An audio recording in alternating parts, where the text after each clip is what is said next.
The California Innocence Project in San Diego wants to raise awareness of wrongful convictions and get the governor to grant clemency to a dozen prisoners said to be innocent. Joining me are Jan Stiglitz, professor and co-director of the California Innocence Project, and Michael Semanchik, project attorney, who will be among those walking to the state capitol come this Saturday. Jan, the main focus of this march is to bring attention to a group of inmates dubbed the California 12.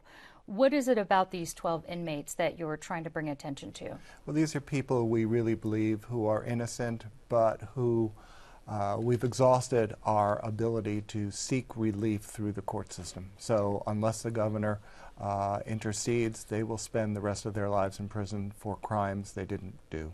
Now, William Richards is one of those 12, and he's actually was, based on DNA evidence, right? His conviction was reversed, but he's still in prison?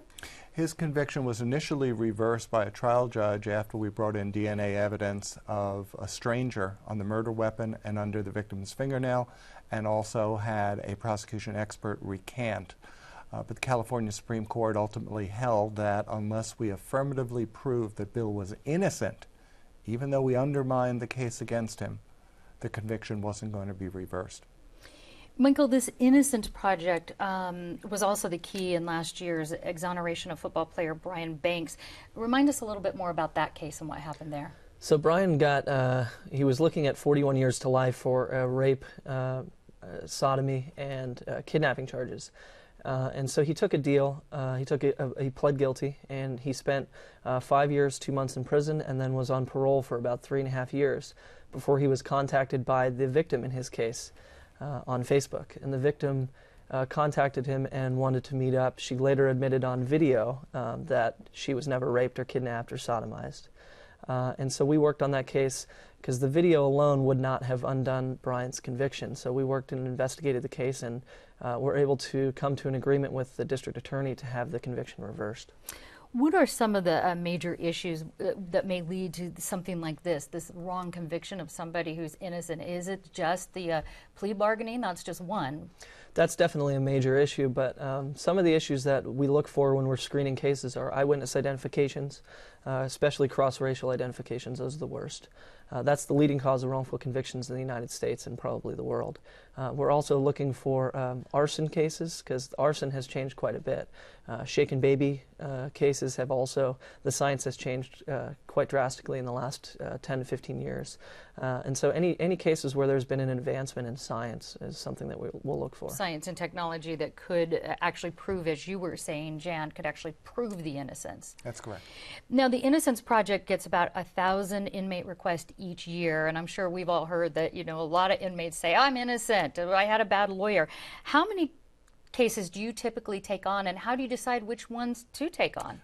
We get about 1,000 inquiries a year. We do an investigation, do some preliminary look into the case to make sure that it meets our criteria.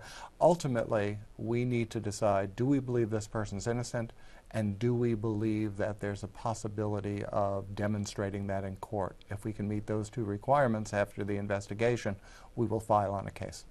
It seems like that would take a lot of work and a lot of time. And that's why we have students working with us on these cases, because we couldn't do it alone. Okay. And Michael, let's talk about this walk, 600 miles from San Diego to Sacramento. You've been training for quite some time. How long do you think it'll take? And why did you think it was necessary to participate in this or to have this walk? So we've budgeted for 55 days. We're going to average roughly 16 miles a day. I'm actually hoping that we get there a little bit sooner. That would be great. I think it's important to have this walk because we need to raise awareness about wrongful convictions. I think there's a lot of people out there that don't know about innocence projects, think that the criminal justice system is doing its job and doing a great job, and that's just not the case. And so in addition to trying to secure the release of these 12 people, we're also trying to, get the word out that criminal justice can use some reform. Okay, Michael Semanchik, good luck on that walk, and Jan Stiglitz, thank you both so much for talking with us.